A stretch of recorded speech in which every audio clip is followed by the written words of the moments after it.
Hi, everybody. How you doing? My name is Antonio Hernandez with Fliplatino.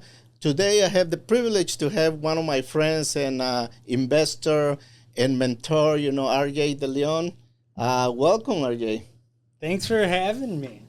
Thank you. I know you're part of NBR Capital. You have also part of construction company. I think EJC. EJC Okay. Partners. You're a real estate investor and mentor. So tell me, how do everything started, Wow, that taking it way back. Everything started, I always felt like I wanted to be an entrepreneur, but never really knew how. And I got distracted. I got distracted in job, chasing girls, going out, having fun. And everything changed when I met my wife. Okay. We had the same passions. We got along great. And one day we were sitting around together. She said, "Where do you see this going?" And I said, I like where it's going. I was just like, I don't know. I don't know. I like what's happening. She said, "No, absolutely not. If you see this going somewhere, we have to have a plan, have to have a future." And I said, "I like real estate." She said, "Great, me too." And it was off to the races. She had already been looking at multifamily, had been working with the realtor, and together we just molded a bond, created a company, and it was off to the races. Let me ask you this. When you were younger in your family, you guys talk about money, talk about business? No. No, absolutely not. Actually, my family had a lot of money problems. I'm Filipino, first generation born here. Okay. And it seemed my parents were more concerned about appearances rather than actual financial stability. Okay. My dad was an entrepreneur, and he was a failed entrepreneur, though his business didn't work out. And my mother was a bread maker, but we over-leveraged ourselves with a house, with a car, with clothes, with appearances. And I believe my parents ended up filing bankruptcy in about 2007. Okay. Yeah. So no financial background. No financial background. Do you have anybody to look up? Let's say when you were growing, a mentor or teacher or somebody who, just let's say guide you in a different direction. So honestly, not really. I was walking around aimless. It was just me and my friends, just trying to figure out the world ourselves. My sister was a huge influence to me. Okay. On how to hold my head up high, how to build confidence, and how to be very sociable. Yeah. But in terms of work ethic, I would say she had a very good work ethic. But in terms of building businesses, financial stability, things other than social aspects, not really. Okay. So it's been confusing and struggle trying to figure it out. Okay. I know you study Masters of Science, right, in at Northern Illinois? Yeah, so it's fun. It's a master's degree in accountancy. Okay. So it's an LMAS, Leadership Masters of Accounting Science with discipline in accountancy. I graduated top of my class at Northern Illinois University when we had I think it's still a very fantastic program, but at the time it was top 20 in the nation. Okay. And it's fun. So you understand the principles of go to school or have an education, whether it's a formal or whether it's something that you learn from a mentor or something. Yes, I definitely know both sides of the equation. Street smarts, book smarts, education, and just learning by doing. I learned very quickly that corporate is not really for me. And I, embrace the entrepreneurial spirit. And the one thing that I do want to recommend to the audience, to anybody listening, is formal education is very important. Don't let people tell you it's not. And also, doing the best that you can in your corporate career is very important. I've had numerous amounts of jobs that I didn't take seriously. And, or maybe I didn't know how to navigate it. But now where I'm at in my career, I look back at where I was, Jones Lang LaSalle, Galvin Company, Cohn Resnick, large companies, B2B sales. And I just don't think I took it seriously. But the skill sets that they were trying to teach me, if I would have immersed myself in those jobs like I do in real estate, I feel like I would be much more ahead. So it seems like I left a lot on the table with those corporate jobs. But anyway, do you think that helped you, where you at right now? 100%. 100% it helped me. It helped me for where I'm at right now. And that's why I'm saying that, because I think it could have helped me much, much more. If I would have embraced the corporate jobs like I embraced entrepreneurship in real estate, I would be far more advanced. My knowledge would be far more in depth, and my skills capabilities, sure, everything would have been much more refined and polished. Yeah. No, and that's great, because that will prepare you to where you're at, yep, right now. I know you're a Wilson disease survivor. Yes. How did that affect, or how that limits you, or it didn't limit you at all? So it did limit me. And it was a very scary point in my life. Yeah. And thanks for bringing it up. I've been on multiple podcasts since, and people are actually afraid to talk about it. So Wilson's disease is technically a life-threatening disease, can be fatal, should be fatal by the time you're 40 years old. It's the body's inability to process copper. Okay. I found out when I was 41 years old, and my liver was already destroyed. It was stage 2, stage 3. It was stage 3, and stage 4 is cirrhosis, liver shutdown. Most people don't find out about Wilson's disease until they're lying in a hospital bed dying. My 16-year-old, my little sister passed away when she was 16. Oh, well, same. From liver failure. And that's the only reason that the doctors had some assumption of what it was, because she never really got diagnosed with it, because there were many other complications. But I told the doctors, and they went down that rabbit hole, and it turns out I do have Wilson's disease. So it was a very dark time. One of my very first speaking engagements was right when I found out, and I was scared to death. I didn't mention it, but the thing is, as an entrepreneur, and the more of a professional you become, you recognize the dark holes that you go down. You recognize when you need help. You recognize when you need to adjust your mindset. So I was in a dark place for a couple of months, but I pulled myself out quickly.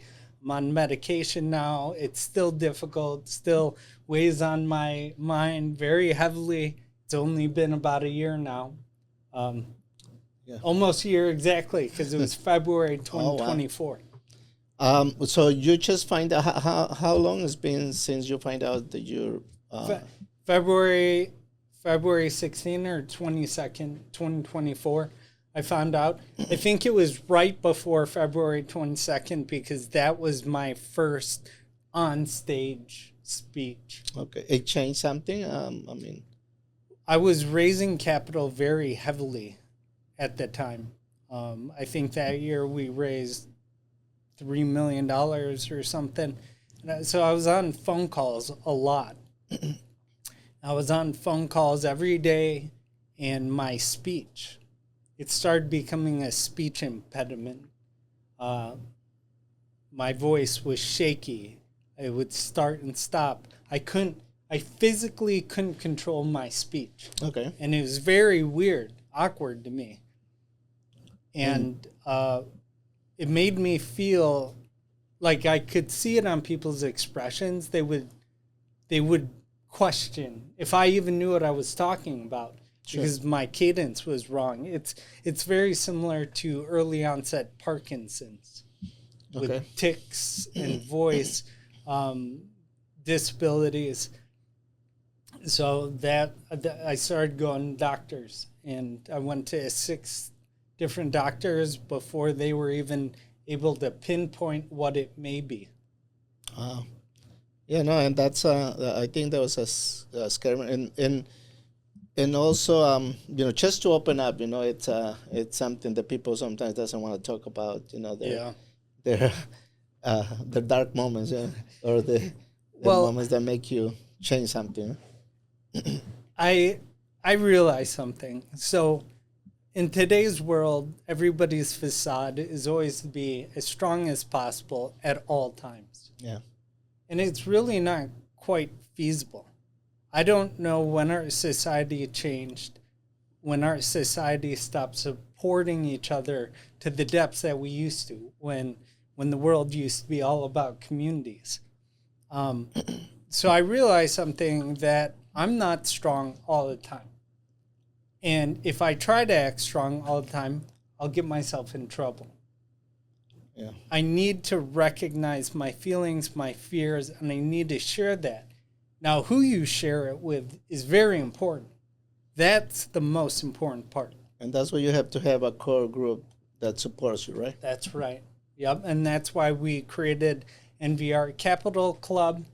And, I speak to people regularly, and I have people, including my wife, that I open up to, that I share my feelings, my anxieties with, and they help me work through those times. Yeah, no, and one of the great things is I met you in one of the events. I didn't know you. I saw you on Facebook. And, it was great because you just say, hey, how can I help you? I tell you about my event. And you say, hey, I'm going to buy some tickets for my employees. They speak Spanish. And that was, a key moment for me when I say, these guys is true. And it was, and that's what started, a relationship with you, because what you did, I didn't expect it, and you show up to my event and you stay with you guys there, even though, it was in Spanish.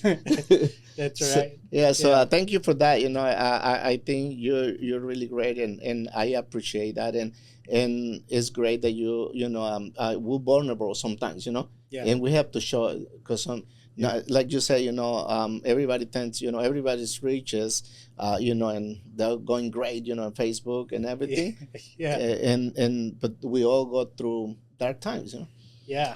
It's very important when you share it, how you share it, but most importantly, who you share it with.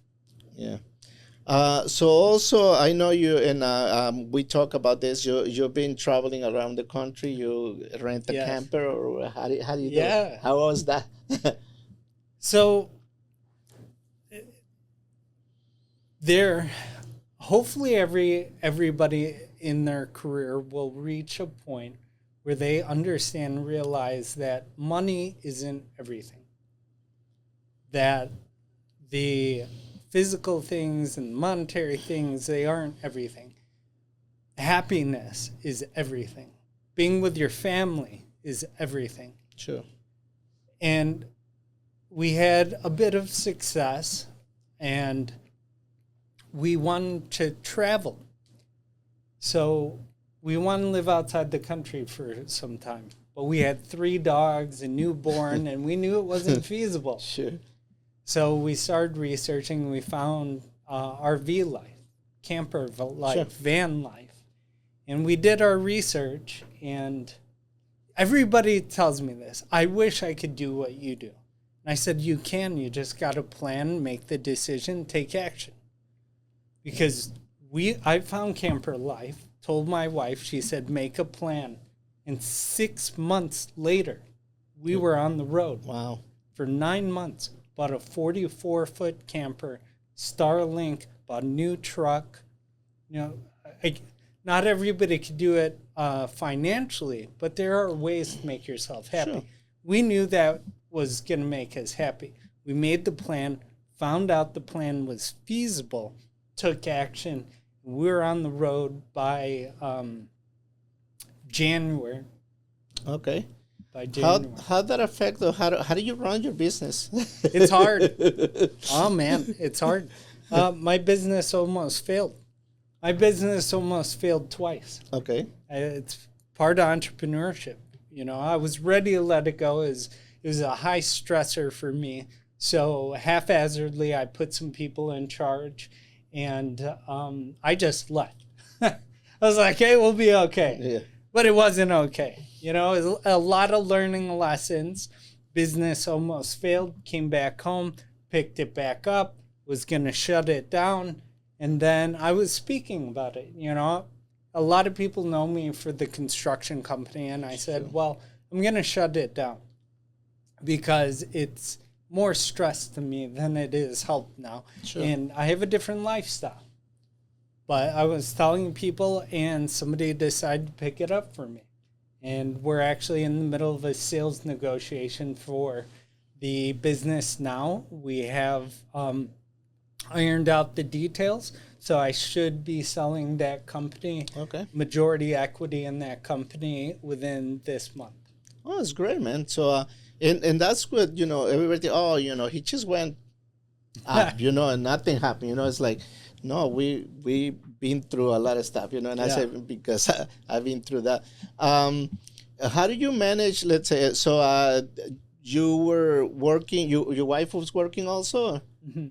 My wife is still working. Okay. So you're right. Everybody thinks, oh, RJ just went up. They're rich. They don't have to do anything. My wife is working. So she has a 9 to 5. She has a 9 to 5 job. She has this stability. And sure, our investments bring in capital. The business brings in capital. But we reinvest everything. Currently, we almost feel stagnant. We did 8 deals last year. Oh, probably more than 8 deals last year. But they're all long-term holds.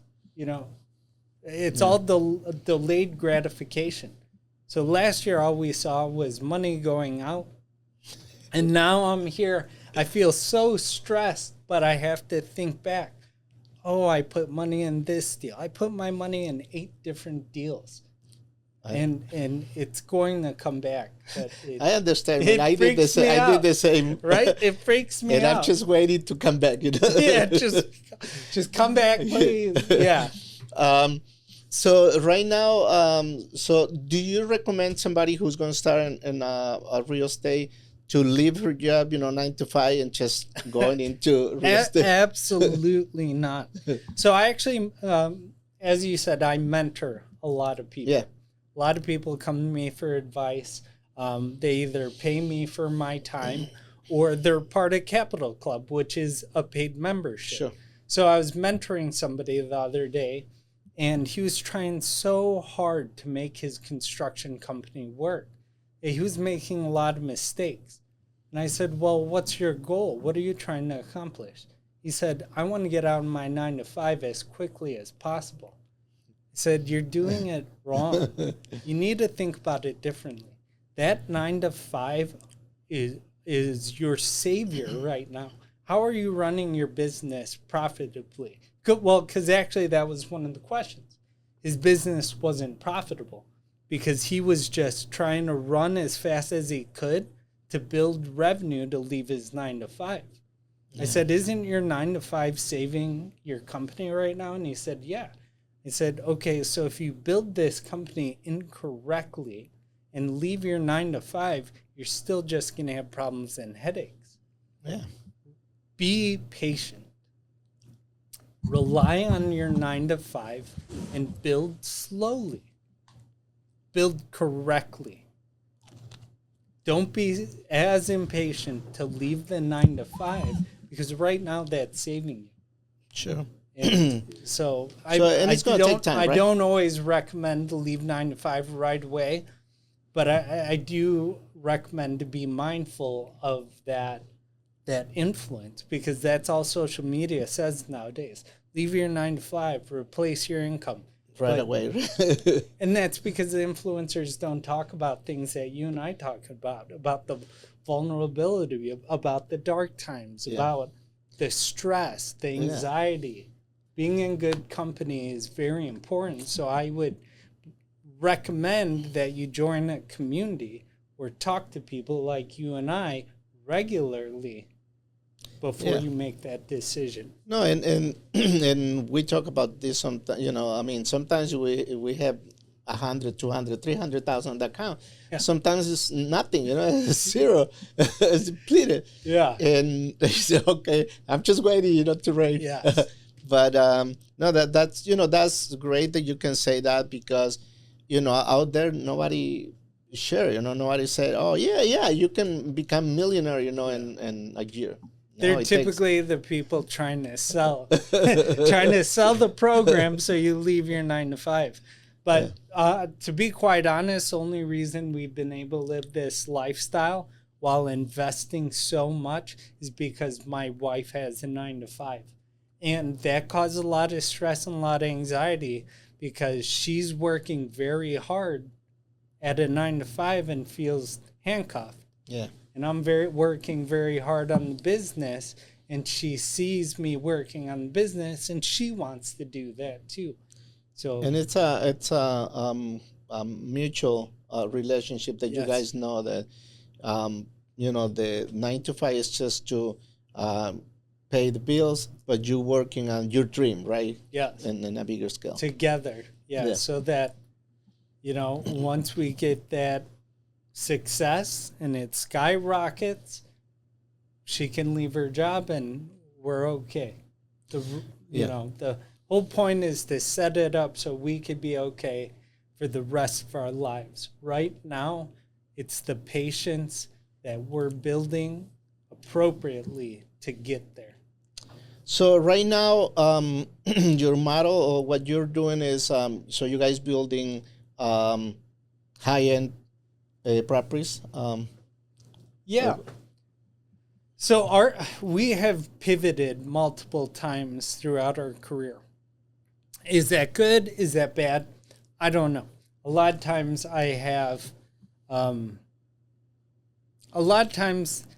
I feel like I should have just focused on one thing.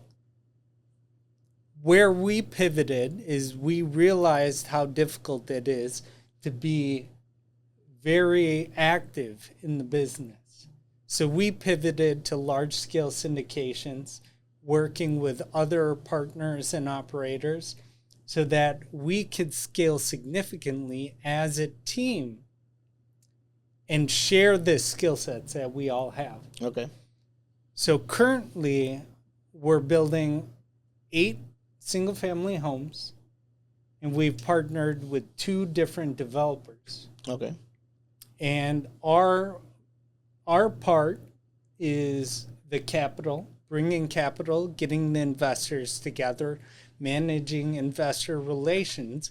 But because I have an operational background, with the high-end developments, we share subcontractors, cabinet suppliers, oversight on the jobs, and it gives me a more grounded viewpoint of the overall operating plan and strategy. So you oversee all the projects, or you have somebody? I don't oversee all the projects specifically, like boots on the ground. We have our site managers, Okay. And then our developer partner, who's essentially the project manager, developer, Okay. GC. But I do go to the properties. I do ask for updates.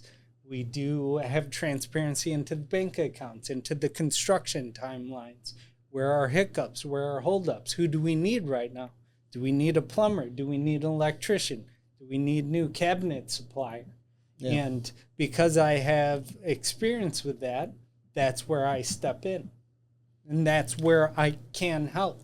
But it's very important to understand and know when you're stepping on somebody's feet. Sure. That's not my job, but if I need to help, I will help. Yeah.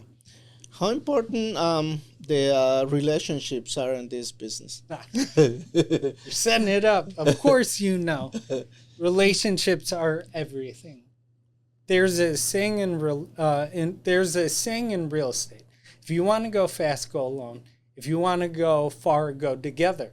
And I think that's absolutely false.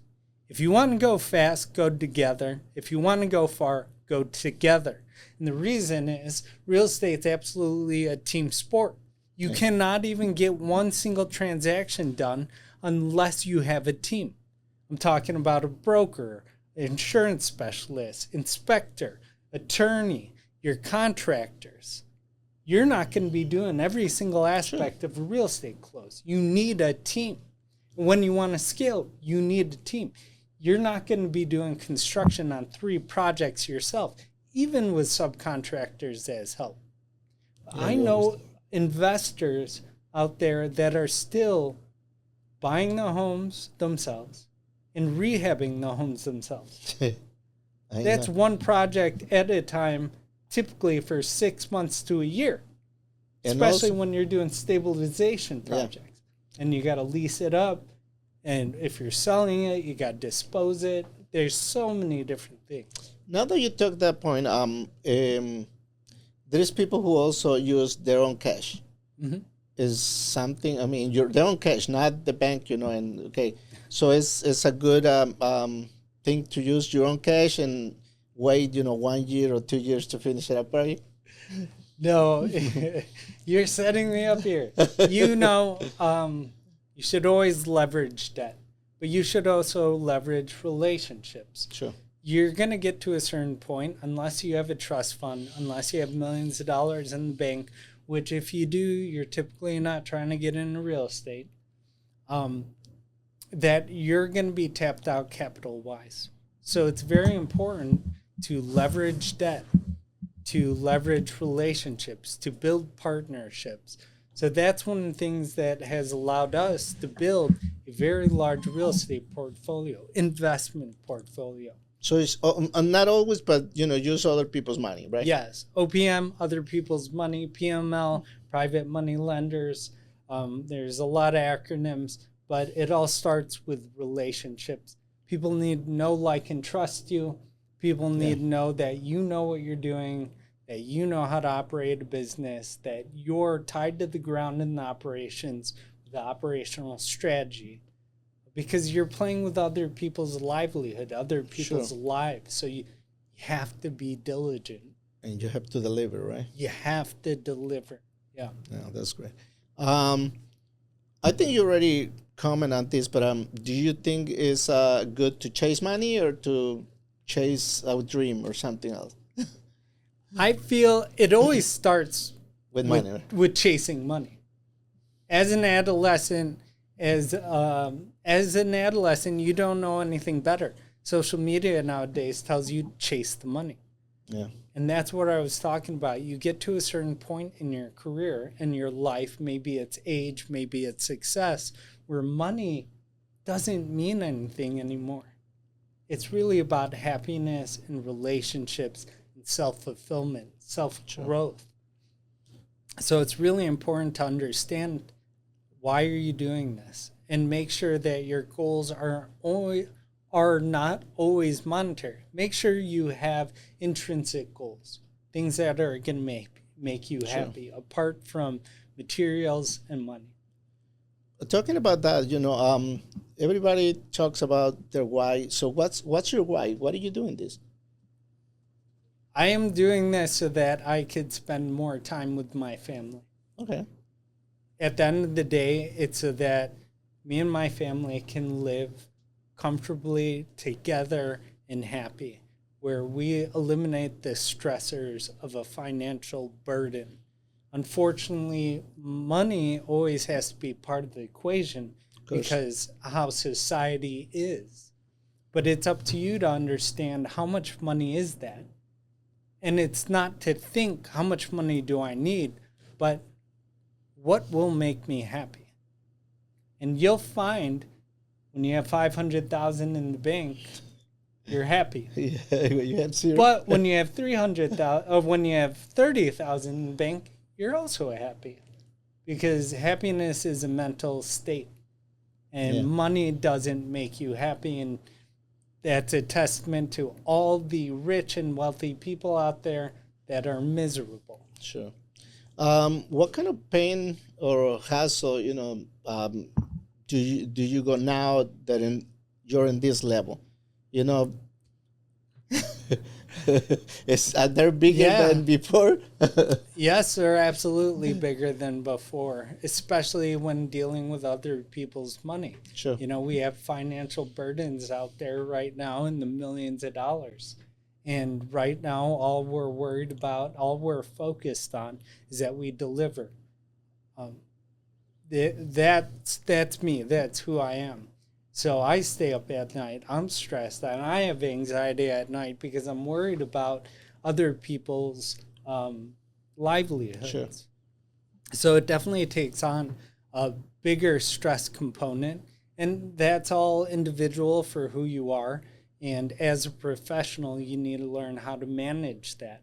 And that's why it's very important to be part of a community, to have friends like you, to have people in the NVR Capital Club community, to have a good wife by your side. Because with negative influences, it's very easy to spiral. Sure. Do you think the mindset is an important, something that you have to have in your toolbox? Or mindset is the number one skill set that you need throughout life, whether you're rich, wealthy, poor, and homeless. Mindset is the number one component to be happy in life.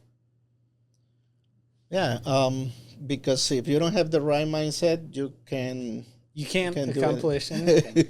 And it's not to say, as a professional, we have our moments. We have stressors. We have anxiety. On the way up here, I was listening to a motivational podcast. When I'm feeling down, I do 10-minute meditations in the morning, guided meditations through YouTube. Sure. When I'm feeling down, I listen to Denzel Washington speak, Jim Carrey speak. Some of the greats, like very random. They're not in real estate. Yeah, but they have a different mindset. But they have different mindsets, and they've accomplished certain heights to be able to understand that mindset's what got them there. And this is something that I am trying to figure out. It's the chicken before the egg. I absolutely know mindset comes first, but sometimes you can achieve a level of success and then mindset starts becoming a play, and the people that you surround yourself start talking about mindset more, and you start to realize that mindset is nearly everything. At every single component or stage in your life, you really need to understand your mindset. Yeah. I was going to ask you, some of your, favorite books or podcasts. I know you already mentioned some. Yeah, right now I'm really hooked on Diary of a CEO. Okay. And My First Millions. I'm really hooked on those right now. They're not so much mindset podcasts or anything. The best book that I ever read that got me into a growth mindset was Mindset by Carol Dweck. That was an amazing book. Okay. And I still reference the very first books I read, which is Mindset by Carol Dweck, Shoe Dog by Phil Knight, Phil Knight's memoir, Miracle Morning, And Atomic Habits, they're all oldies but goodies. Yeah. Also, War of Art, Stephen Pressfield. Great. So how do you think you can inspire people out there? Me personally? You personally. Well, I try to do that every single day. I try to motivate everybody by being transparent, by being authentic, by letting people know that even me, even myself, I have vulnerabilities. Who am I? I'm nobody that's accomplished huge fame or huge wealth. I'm just a guy that's out here hoping to help people manifest their dreams. And how do I do that? I do that by showing up authentically, by sharing my authentic story, by being transparent, and knowing that I'm not the only one out there. I'm not the only one trying to accomplish the dreams that I have. And I'm not the only one out there dealing with some of the stress and anxiety that I have. So how do we do that? We create a community. We create a community of people and we welcome them in and offer mentorship and guidance. So I keep mentioning NVR Capital Club. Yeah. NVR Capital Club is a mentorship guidance program that I created for real estate investors. Okay. Because the one thing we know in real estate, there's going to be a lot of major pivots. There are always obstacles. There's never one mentor or guru that can help you with everything. Exactly. It's really just a community. It's a community of people that have the same values as you, that are striving for the same things. One of the toughest things I had to do in life was separate my friends that were being negative influences. And I didn't know it was a negative influence. And some people may not see it as that. They're just people that are comfortable in life and are not trying to accomplish the greatness that we're reaching for. Those people, you love them to death and they're great and they always have your back. But it is a negative influence because they will never understand your mindset, where you're trying to go. They cannot help and support you in your journey. So being able to separate that and surrounding myself with people like yourself, with people that are accomplishing things, that are very goal-oriented and are removing distractions. Those are the people who are going to be the best influences in your life for the remainder of your life, whatever you're trying to accomplish. Yeah, that's pretty good. What real estate has done for you up to today, let's say? Real estate has really allowed me to identify that money isn't everything, identify that community and networks are everything, that being authentic and striving towards happiness rather than monetary goals is the most important thing in life. The other things that real estate has also allowed me to accomplish is a sense of financial independence. It is a really great way with very limited skill sets to be able to accomplish wealth building, financial stability. But you need to have the discipline to move forward and the delayed gratification, the patience for delayed gratification. Because that's really, there's no get-rich-quick schemes out there. I will not stress this more. There are no get-rich-quick schemes out there. All the influencers out there, they have products and programs that, yes, can make you wealthy. But you are going to work hard. You are going to work to the bone, blood, sweat, and tears to be able to accomplish that. Yep.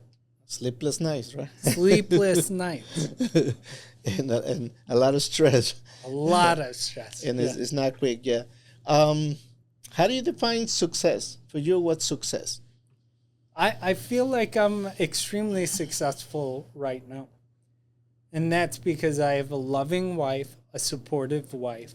I have a beautiful, healthy, happy family. I'm overcoming my my physical health complications. Okay.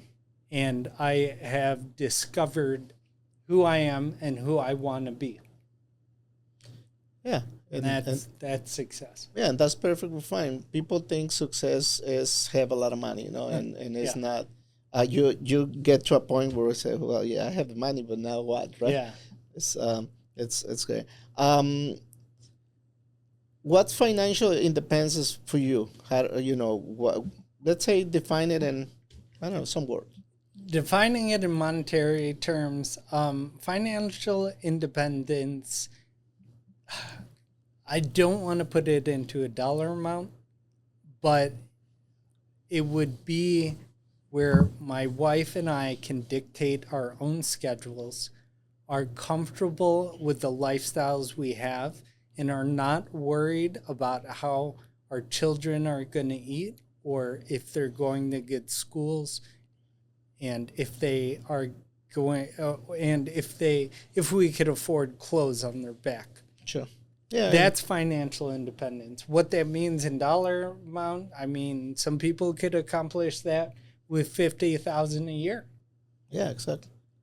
So it's not about the money all the time. It's not really about the money. It's about health, happiness, and longevity.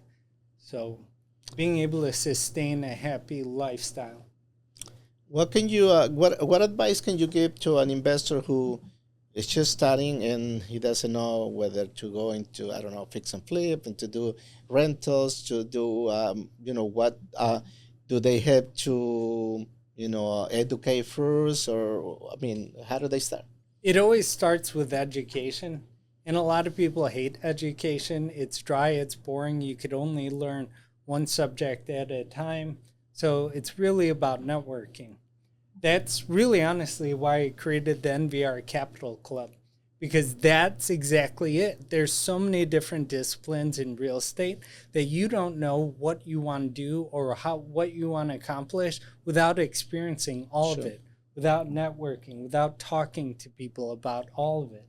So the NVR Capital Club is actually a catch-all where you get to interact with professionals that do fix and flips, that do wholesaling, that raise private capital, that do large multifamily, that do single family homes.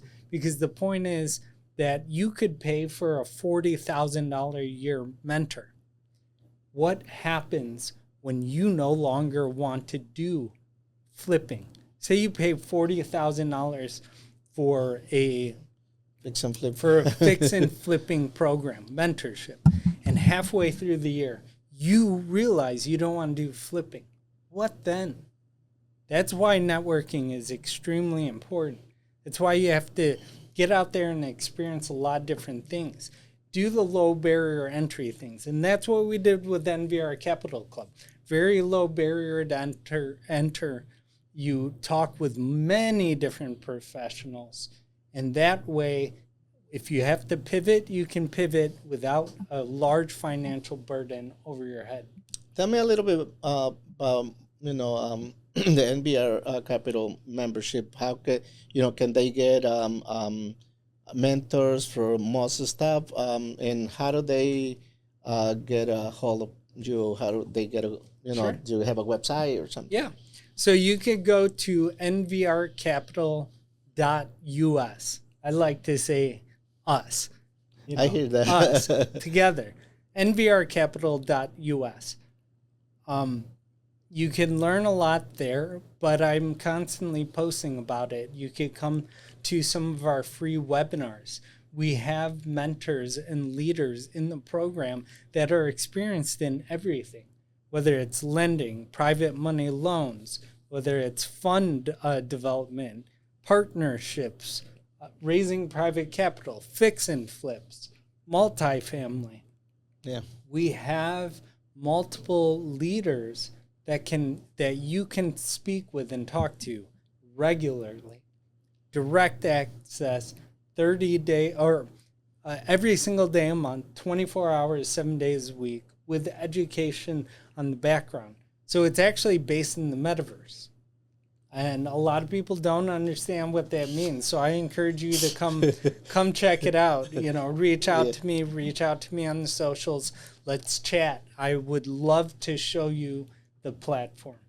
It's never been seen before, never been done before. Yeah, and I understand, what you say, and I think network is a big part also of the connection, right? Because that's how we met. I didn't know you, you didn't know me. So you think network is also a part of this education network? Yeah, I would say networking and education. I don't know which one comes first. I would say networking if you're a natural people person, because naturally by osmosis, you'll start to learn terminology, definitions, strategies. If you're a great people person, emotional IQ is one of the most important skill sets to have. People don't realize how much their natural capabilities really turn into the natural ability to connect with people. And those are things that we teach in the Capital Club. We bring that up to the surface, and we let you understand that everything you do, the moment you wake up to the moment you go to bed, is going to dictate how you walk through, run through, or tackle life. Yeah. So When you were little, do you like to talk to people, or you just learn I was really scared. So that's something that my sister taught me. Okay. I was an introvert. I was scared. I got bullied a little bit. And when I was 21, I started bartending nightclubs downtown Chicago. Some of the biggest nightclubs. That helps a lot. I was so scared. I looked young. Look, I look young. I'm 41. Yeah, I look like now. I'm 20. So when I was 21, I looked like I was 12. And I was bartending some of the largest nightclubs in Chicago. And my sister's the one that really said, you need to go out there. You need to be confident. It doesn't matter how you feel. It's sink or swim. Be very confident in who you are. You're behind the bar. You're the professional. You're the expert. So it was tough, but I was really, throughout high school, she taught me at a very young age, and I started to pick it up a lot more in high school. Okay. What legacy would you like to leave, in the community? I hope people will remember me as a person who brought authenticity and transparency back to the forefront. In the day and age of social media and people flashing huge checks, fancy cars, talking about get rich quick schemes, quit your 9 to 5, I'm hoping to bring it back down to a level where people understand it's still hard work. It's still time. Communication, still takes time. You need to be authentic. You need to be transparent, because really we should really bring it back to a community style living. Back in the early days, everything was about community. Yeah. Because nobody could survive without the community. There were a lot of predators out there. We were actually prey. And we wouldn't survive in the world alone. Yeah, you need a community. You need a community. You need a tribe. And that's why people talk about communities, tribes, networks, who you know. I don't know when we got away from that, but it's tough out there. People think they need to make it on their own. Last question. What do you think about the Latino community? Is that a loaded question? It is. Is it because Trump's in office? I think, from a personal standpoint, it's very much like the Asian community. We're hardworking. we're underestimated. Yeah, we're undervalued. Yeah, people overlook us a lot. And I love the Mexican community's value. It's all around family. It's all around that Sure. community. Yeah, same as you guys. Yeah. Yeah. And you said you were very thankful that I brought my guys to your event. And that is because I value my guys. And they become like family to me. And I care about their well-being. And I want to lift them up.